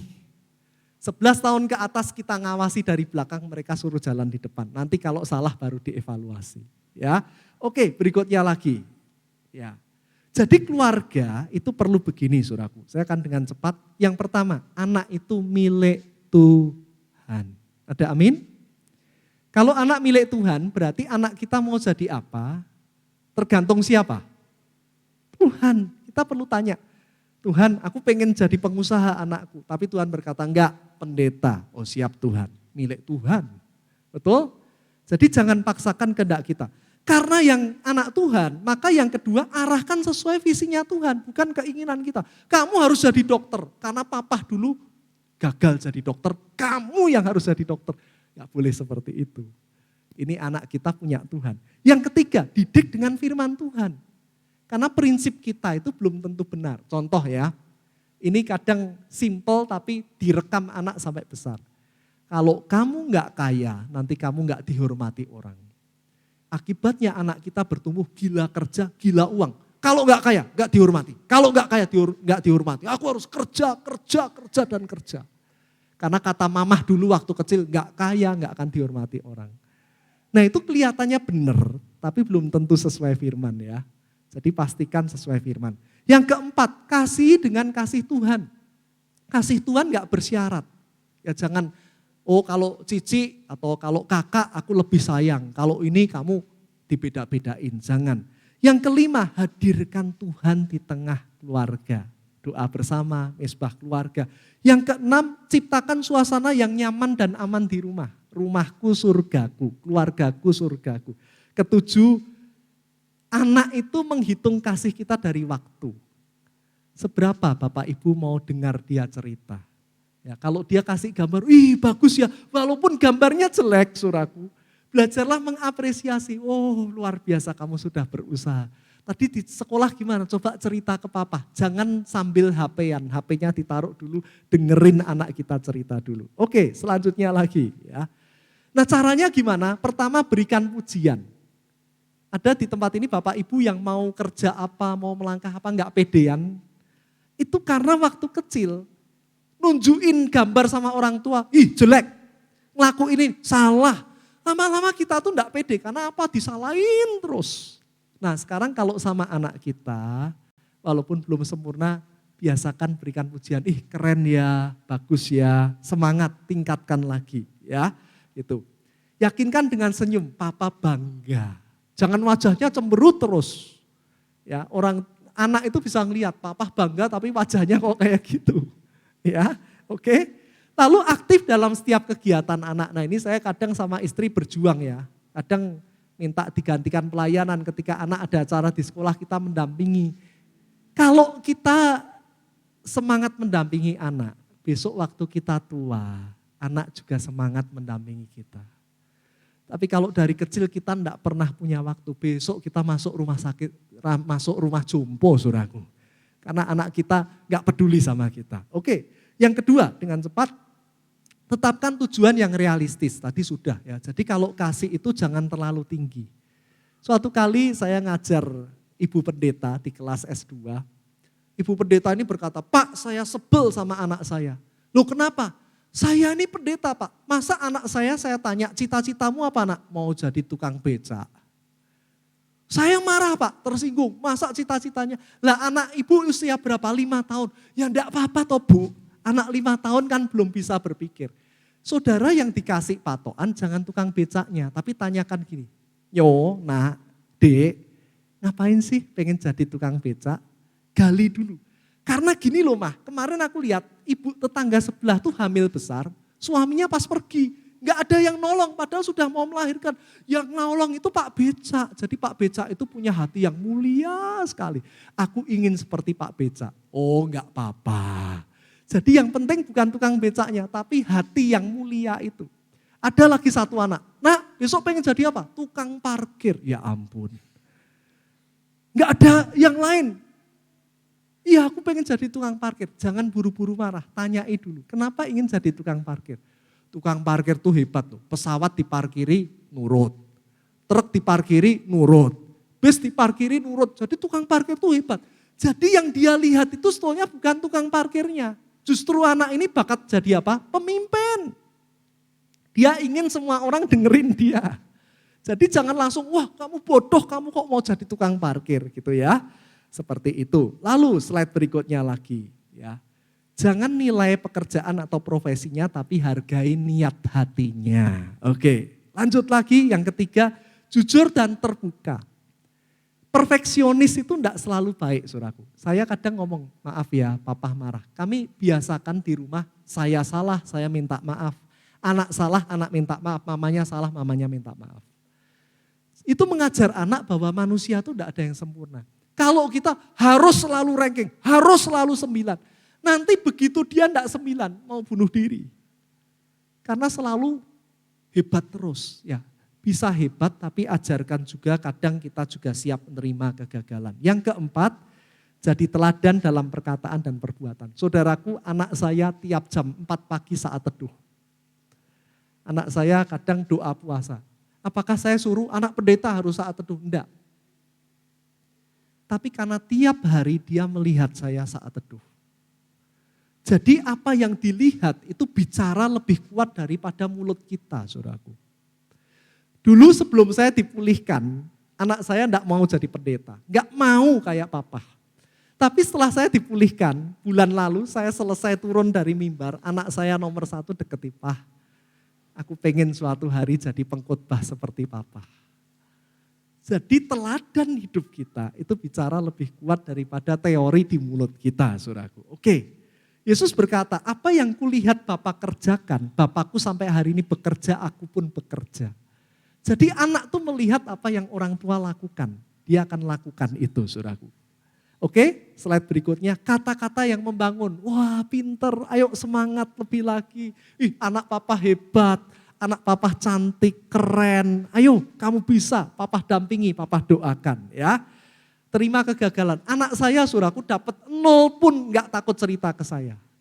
Saya berkata, dapat berapapun kamu, papa tetap sayang kamu, yuk lain kali berusaha. Jadi dia berkata, Pah dapat 4, Pah. Pah dapat 0, oh enggak apa-apa, yuk berjuang lagi. Siap Pah, doain ya Pah ya. Jadi anak enggak takut untuk terbuka, karena kita selalu datang dengan kata-kata yang membangun. Yang keenam, menyemangati dan memotivasi. Ya. Jangan selalu yang penting nilai, tapi hargai prosesnya. Nak, memang nilaimu belum 9, tapi papa hargai loh, kamu sudah belajar keras. Memang hasilnya belum sempurna, tapi papa hargai loh, kamu sudah berusaha membersihkan rumah, ya, seperti itu. Terus slide berikutnya ya, rupanya sudah selesai. Terus kesimpulannya apa? Kalau mau anak kita sehat secara mental, ciptakan lingkungan yang kondusif, yang nyaman, di rumah seperti di surga. Ya. Memang butuh perjuangan, butuh kesabaran. Tapi jika kita berhasil nanti, maka kita akan melihat anak kita jadi anak-anak yang sehat. Anak-anak yang dipakai Tuhan luar biasa. Yang kedua, jangan malu dan ragu untuk dikonseling. Saudaraku, saya konselor hamba Tuhan. Tapi kami para konselor minimal setahun 2 kali harus konseling ke hamba Tuhan lain atau konselor lain. Kenapa? Konselor pendeta juga manusia. Yang kita punya masalah, kita bukan Superman yang enggak punya masalah. Nah, keterbukaan itu awal pemulihan. Tapi juga jangan sembarang konseling. Konselinglah ke hamba Tuhan, ke pembina rohani yang bisa dipercaya dan memang sungguh-sungguh mengawal saudara untuk bangkit jadi lebih baik. Ya, itu sekian dari saya. Mungkin mau tanya jawab dulu, nanti baru berdoa atau mau gimana? Gitu ya. Mungkin kalau tanya jawab, maaf kalau makan waktu banyak. Kalau tanya jawab mungkin saya lebih bisa menjelaskan banyak. Kalau masih ada waktu. Ya.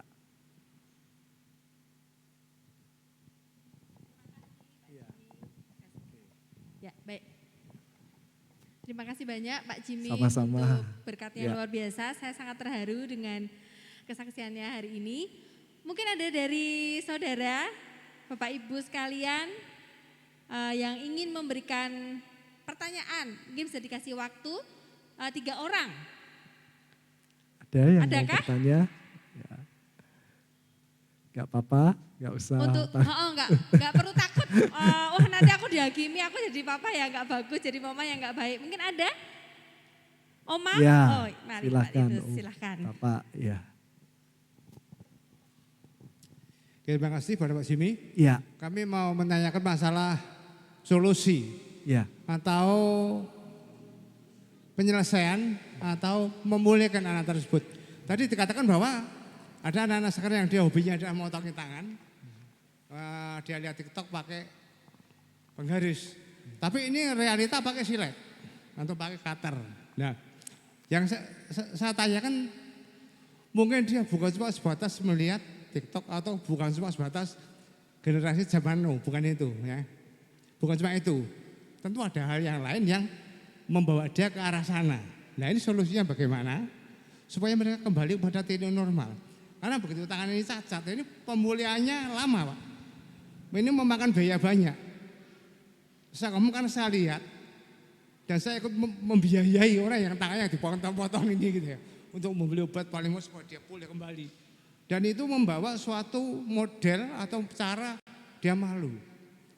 Kalau pergi tidak mau, dia tangan lepas gini tidak mau, mesti ditutup gitu. Itu pasti itu. Nah, maka saya tanyakan adalah solusinya bagaimana dan penyelesaiannya bagaimana. Terima kasih. Terima kasih, pertanyaan yang baik sekali. Memang perlu waktu ya Bapak atau Om ya. Tapi intinya sebetulnya ini sama, baik menyakiti diri sendiri, baik bunuh diri dengan cara apapun. Orang yang menyakiti diri sendiri atau bunuh diri itu sebetulnya menolak dirinya karena merasa malu atau merasa gagal. Nah, saking malunya dia ingin menghilangkan akunya itu, menghilangkan jati dirinya. Karena aku malu, lebih baik aku itu dihapus, lebih baik aku itu enggak ada, atau lebih baik aku disakiti. Nah, cara memulihkannya adalah mengasihi tanpa syarat. Kalau saya boleh jujur, anak saya pun pernah begitu. Lalu saya peluk dan berkata, kenapa kamu harus seperti ini? Ya, Papa tuh sayang kamu. Ya, kalau anak saya kasusnya adalah gini. Anak saya nomor 1 dan 2 itu selisih 15 bulan saja, sundulan. Ya.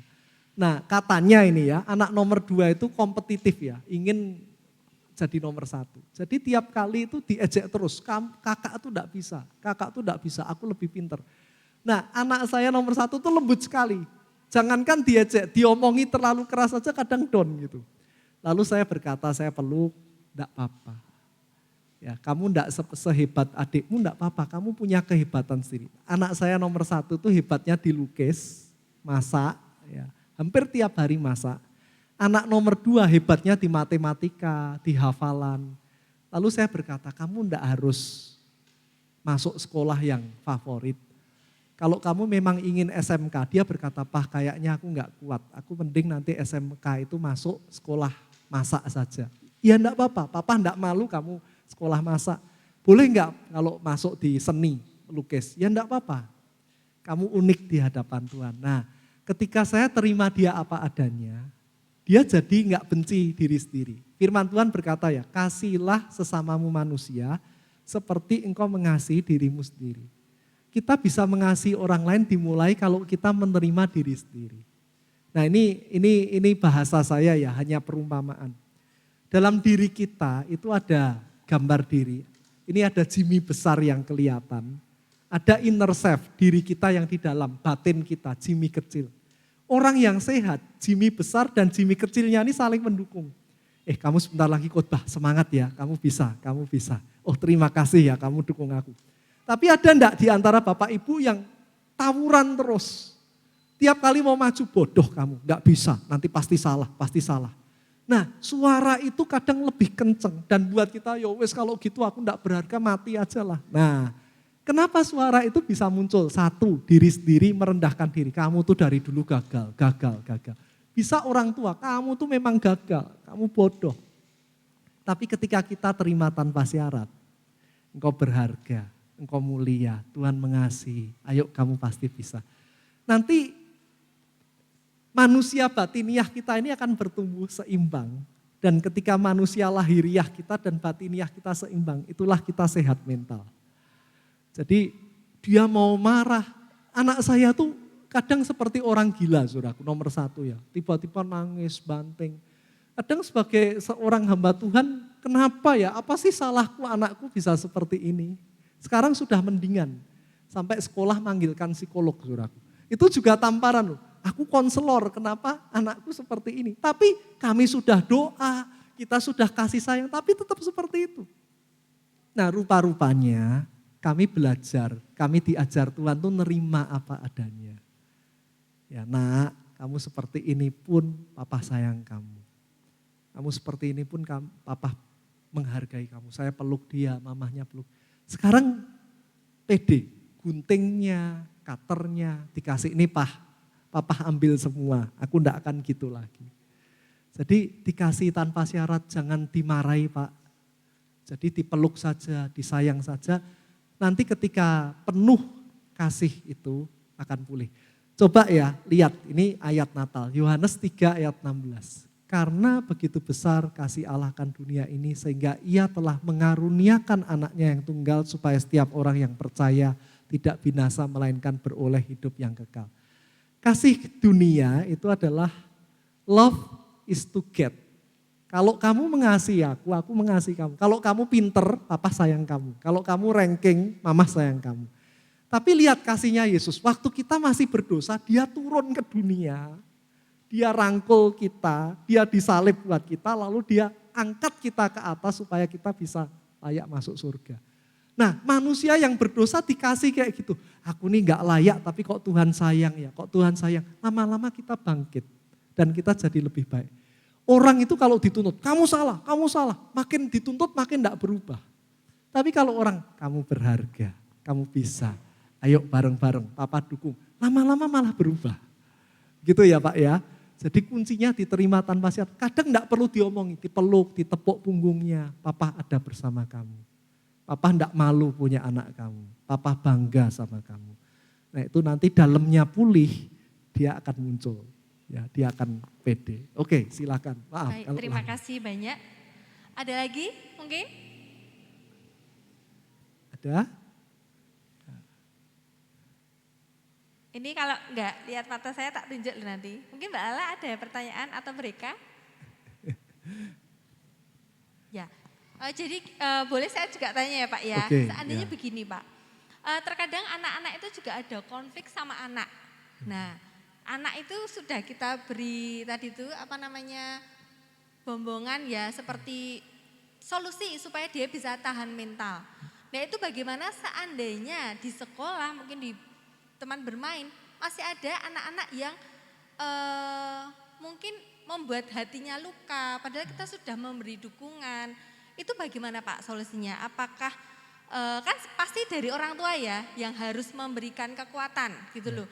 Meskipun mungkin temannya ada mungkin beberapa yang seperti itu kan orang tua kita kan nggak mungkin bisa menasihati anak orang lain. Nah itu bagaimana Pak supaya anak-anak kita itu menjadi anak yang kuat, yang tidak mudah down karena mungkin pergaulannya yang ada anak-anak X tadi itu. Ya. Terima kasih. Tidak mudah, jujur gak mudah karena anak saya mengalami itu.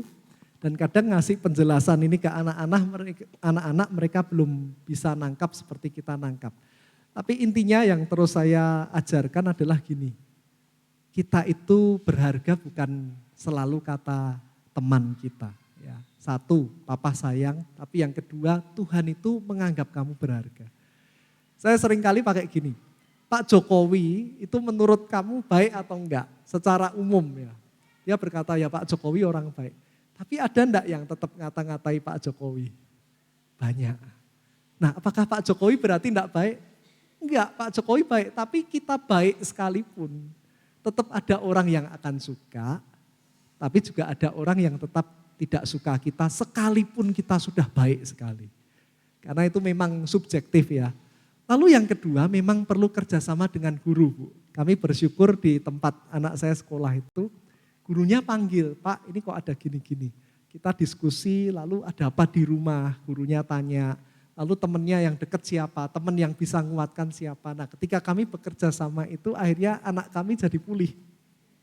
Nanti biar gurunya yang pelan-pelan memberitahu anak yang membuli itu. Gitu. Atau cara yang agak muter, kadang sekolah tertentu yang dia cukup tanggap, dia panggil psikolog, kasih pengarahan ke orang tua tentang bullying. Nah nanti orang tua masing-masing ngasih tahu anaknya, begitu. Ada yang caranya seperti itu. Tapi yang paling utama di rumah itu dia diterima. Kalau di rumah dia diterima, dikasih, di luar dia disakiti, dia akan merasa enggak apa-apa, nanti di rumah aku dikuatkan lagi. Tapi yang paling gawat adalah kalau di luar sudah ditolak, di rumah ditolak, nah itu hancur. Betul hancur. Jadi kita harus rangkul di rumah. Begitu Bu. Baik, terima kasih banyak Ya. Pak Jimmy. Ini kesempatan terakhir, kalau tidak ada mungkin bisa diakhiri. Oh iya baik, silakan Pak Fendi. Tanya ya Pak, Ya. kalau tadi kan lebih ke dari pemaparannya kepada ke anak ya, yang Ya. generasi Z. Nah sekarang kalau ke bapaknya atau ke generasi sebelumnya yang sudah alami yang seperti Bapak rasakan gitu ya, seperti Bapak alami gitu ya, itu solusinya bagaimana Pak? Ya. Nah, tiap 10 tahun itu sebetulnya beda generasi, beda pemikiran. Generasi papa saya tahun 45, itu pemikirannya beda. Jadi cerita apa diulang terus gitu. Tiap kali ketemu, baru 3 hari ketemu ceritanya itu lagi gitu. Generasi saya beda, generasi anak kita beda. Nah, rupa-rupanya mungkin ya Tuhan itu mau mengajar kita untuk kita juga beradaptasi dan mau belajar. Gitu. Karena tiap generasi itu beda. Ada satu ayat berkata seperti ini. Daud melakukan kehendak Allah pada zamannya, lalu ia mangkat dan dikuburkan di sisi atau di kuburan nenek moyangnya. Jadi tiap generasi itu punya tugasnya masing-masing. Nah, tugas kita sebagai orang tua apa? Mau belajar. Kalau generasi anak kita itu seperti apa sih? Generasi orang tua kita seperti apa? Karena kalau kita tidak belajar, kita akan cenderung menerapkan pandangan generasi kita ke generasi di bawah kita. Nah, crashnya di situ. Tapi kalau kita bisa ikuti pandangan anak kita, maka kita akan bisa menyelami dan akhirnya masuk seperti Kristus. Kenapa sih Yesus berinkarnasi? Kenapa Yesus jadi manusia? Supaya dia bisa memahami apa yang kita rasakan. Dan kita juga bisa mengerti bahwa Allah peduli. Suatu kali konselor saya berkata, Pak, gak ada salahnya Bapak kadang main game sama anak Bapak. Loh, tapi kan pendeta masa main game? Loh, enggak apa-apa. Kalau itu jalan masuk menuju ke dunianya seperti Yesus yang jadi manusia, masuklah. Adik saya itu keras, saudara. Tapi adik saya tuh dunianya 2, 1 ikan, 2 mobil, dia suka mobil. Jadi kalau saya mau nyambung dengan adik saya baca tentang ikan, saya baca tentang mobil, kemudian ikanmu sekarang apa? Jadi nyambung. Nah anak saya beda-beda, Pak Julianto menasehatkan, anak 4 itu ada hari kencannya masing-masing, saya belum sempurna di sini. Jadi kita harus punya hari sama anak nomor 1, 2, 3, dan 4 secara pribadi ya. Nah anak nomor 1 itu beda, dia kesukaannya beda. Anak nomor 3 itu bahasanya apa? Guguk. Dia nggak mau deket saya, tapi kalau kita bicara guguk langsung nyambung. Sampai kami serumah itu, saya suka hewan, istri saya nggak suka hewan. Jadi kami nggak pelihara karena istri saya itu kalau ada anjing dia naik ke atas kursi, ketakutan. Tapi saya diam-diam terpaksa saya beli anjing. Sekarang sudah dikasih ke orang sih. Beli anjing supaya apa? Saya bisa masuk ke dunia anak saya itu. Ya, karena tadi perkataan tadi ya, anak susah menyesuaikan dengan kita, tapi kita yang lebih dewasa yang lebih bisa turba menyesuaikan dengan mereka. Enggak apa-apa kadang main game sama mereka, kadang TikTok sama mereka, bukan karena kita suka TikTok, tapi supaya mereka nyaman dan mereka terbuka sama kita. Nanti kalau mereka merasa papa itu enggak jauh, tapi papa dekat, mereka akan nyaman untuk terbuka sama kita. Kurang lebih seperti itu Pak, gitu ya. Oke, puji Tuhan. Baik, terima kasih banyak Pak Jimmy untuk Sama-sama. pelayanannya. Kami segenap keluarga besar KMDM mengucapkan terima kasih. Tuhan Yesus memberkati Pak Jimmy sekeluarga dalam pelayanan. Ya. Silahkan boleh duduk kembali. Puji nama Tuhan, terima kasih sekali lagi Pak Jimmy untuk pemaparannya yang luar biasa. Kami percaya bahwa kita datang ke tempat ini tidak kebetulan, tetapi mungkin ada rencana Tuhan. Mungkin kita mengalami hal-hal yang mungkin dialami Bapak Jimmy sendiri. Karena Bapak Jimmy juga seorang hamba Tuhan, bukan berarti semuanya fine-fine saja. Banyak sekali justru di dalam pelayanan yang mungkin tadi Pak Jimmy ceritakan, kita alami juga. Biarlah firman Tuhan yang malam hari ini kita dengar menjadi suatu mungkin satu pelajaran penting di dalam hidup kita sebagai orang tua khususnya. Baik, kita akan berdoa terlebih dahulu sebelum kita tutup di dalam ibadah malam hari ini. Bapa di dalam surga, kami ucap syukur ya Tuhan atas kesempatan yang indah malam hari ini kami dapat berkumpul di dalam rumah-Mu Tuhan. Kami tahu Tuhan Kau yang sudah membawa kami ke dalam rumah-Mu. Kami percaya juga Tuhan Kau yang akan memulihkan melalui kebenaran firman-Mu. Kau yang akan memulihkan kami sebagai orang tua untuk menjadi orang tua yang bertanggung jawab. Orang tua yang dapat membawa anak-anak kami seperti anak panah di tangan pahlawan. Namun Tuhan kami sebagai orang tua masih banyak sekali kelemahan.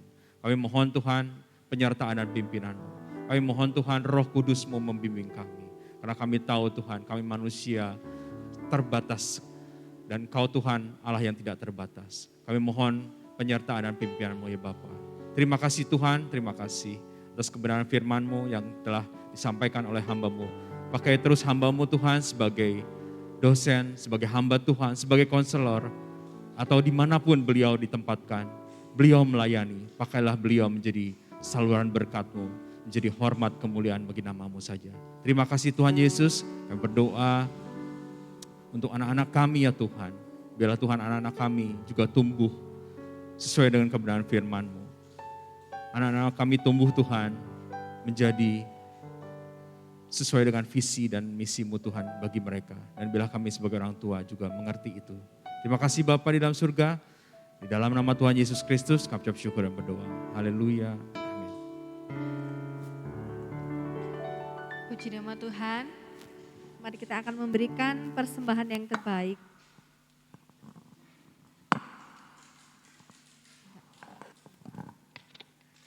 Tuhan Yesus, kami mengucap syukur Tuhan pada malam hari ini. Kami boleh menerima kebenaran firman-Mu yang luar biasa. Saatnya Tuhan kami ingin memberikan persembahan yang terbaik Tuhan dari hati kami untuk hormat dan kemuliaan Tuhan. Terima kasih Tuhan. Di dalam nama Tuhan Yesus Kristus, haleluya, amin.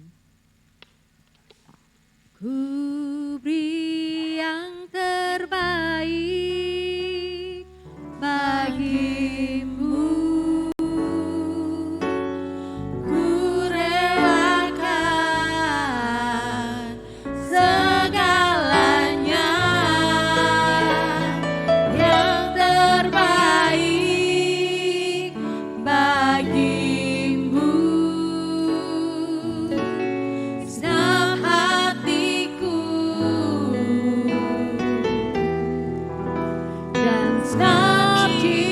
Tuhan, yang terbaik bagimu,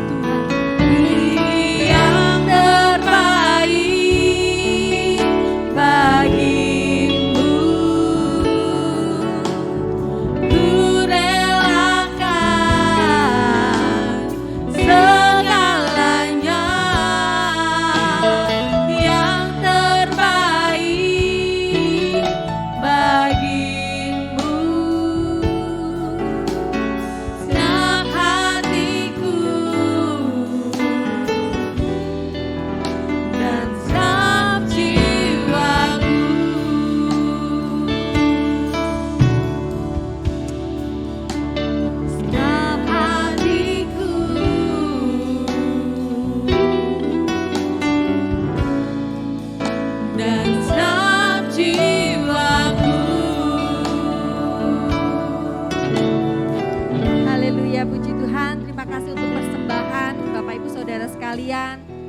Terima kasih sekali lagi untuk Pak Jimmy. Beri tepuk tangan untuk kemuliaan nama Tuhan. Biar gak ngantuk ya. Baik, kita akan mendengarkan pengumuman. Boleh minta tolong ditampilkan. Ada yang baru pertama kali hadir di tempat ini? Stok lama ya. Baik. Puji Tuhan, terima kasih untuk saudara-saudara yang selalu setia hadir bersama-sama ibadah KMDM di tempat ini. Untuk ulang tahun kelahiran di bulan November ada Ibu Nova tanggal 3. Nah, beliau hadir, boleh kami berdiri Bu Nova. Puji nama Tuhan, selamat ulang tahun Ibu Nova. Juga Ibu Nofta 5 November singer kita. Puji nama Tuhan, selamat ulang tahun Ibu Nofta. Ibu Kristiani 11 November. Dan Pak Yakob 12 November.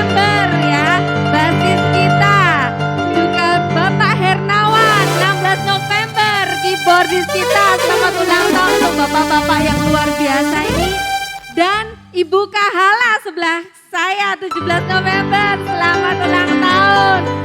Dan juga Bapak Daniel Yowe 18 November, drummer kita luar biasa semuanya hadir ya. Wah habis ini kita bisa makan-makan ya mungkin ya. Dan ulang tahun pernikahan Bapak Yakob dan Ibu Vida 10 November, happy anniversary. Juga Bapak dan Ibu Rama 26 November, selamat berbahagia.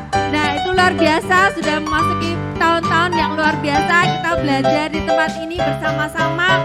Apalagi kita habis mendengar firman Tuhan yang luar biasa untuk menjadi orang tua yang luar biasa. Nah ini yang berulang tahun anaknya baru satu-satu ya. Dan saya juga satu ya. Ini mungkin habis ini bisa nambah jadi 4 ya. Ya Pak David ya tadi baru 3. Kita mendengar kesaksian dari Pak Jimmy 4 ya. Jadi jangan mau kalah ya. Tuhannya. Nah nanti kebobolan ya, Cicencen ya, satu lagi ya. Jadi 4, puji nama Tuhan. Baik, kami tunggu kehadirannya Bapak Ibu Saudara untuk bulan depan ya ada kebaktian ibadah Natal KMDM spesial nih ya. Jadi harus datang, wajib datang, akan ada sesuatu yang luar biasa bersama-sama. Jika untuk yang belum masuk ke dalam Komsel nanti bisa ya hubungi kami ya pengurus pada KMDM supaya kita bisa bersama-sama berkumpul, bercerita, kita boleh berbagi sharing firman Tuhan ya.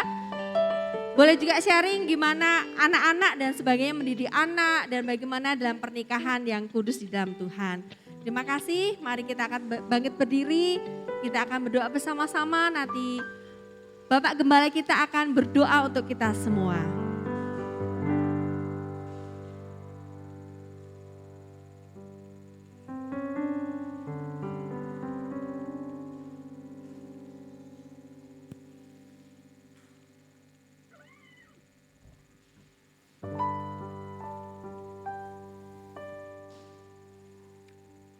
Mari kita tundukkan kepala.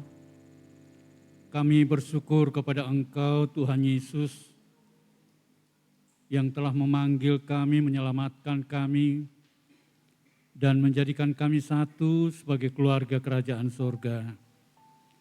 Terima kasih untuk firman-Mu yang mencerahkan bagi setiap kami khususnya dalam berkeluarga, agar supaya keluarga kami adalah keluarga yang menyukakan akan hati Tuhan, melalui kami sebagai orang tua yang Tuhan telah percayakan dan Tuhan telah bawa kami untuk dapat membimbing putra-putri kami menjadi anak-anak yang boleh takut kepada Tuhan dan juga melalui sikap kami yang boleh diteladani oleh setiap putra-putri kami.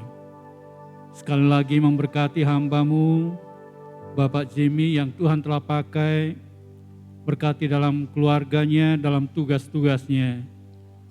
Nama Tuhan dimuliakan di dalamnya. Bapak saat ini berdoa bagi setiap yang berulang tahun, baik ulang tahun kelahiran maupun ulang tahun pernikahan. Dengan bertambahnya usia, kiranya bertambah pula kasih dan karunia Tuhan atas hidup, atas keluarga mereka, sehingga mereka menikmati semua yang terbaik dari Tuhan dengan bertambah usia dalam pernikahan maupun pertambahan usia dalam kelahiran. Semakin dewasa pula di dalam mensikapi segala sesuatunya untuk boleh menjadi dewasa di dalam Tuhan.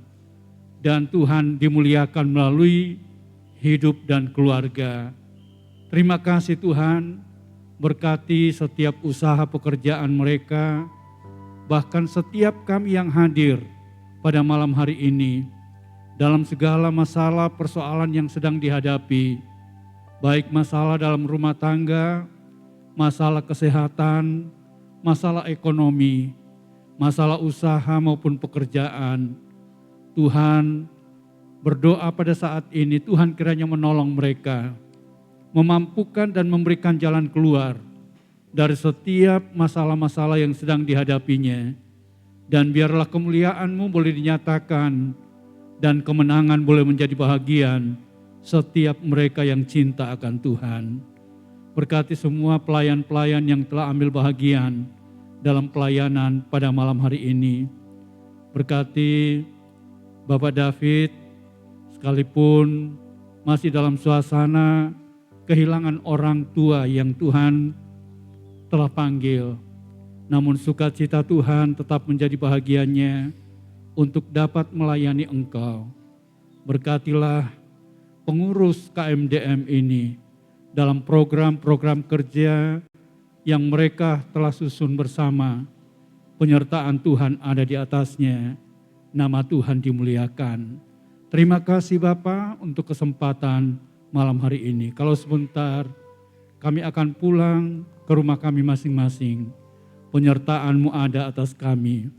Untuk itu Bapak Ibu Saudara yang dikasihi oleh Tuhan, marilah kita pulang dengan membawa berkat, rahmat dan anugerah dari Allah Bapa, cinta dan kasih sayang dari Putranya yang tunggal, dan oleh kuat kuasa dalam kekuatan kuasa Roh-Nya yang kudus, yang senantiasa melindungi, memberkati, menyertai kita sekalian, sampai selama-lamanya. Pulanglah dengan berkat Tuhan, di dalam nama Tuhan Yesus Kristus. Haleluya, mari kita semua katakan, amin. Tuhan Yesus memberkati.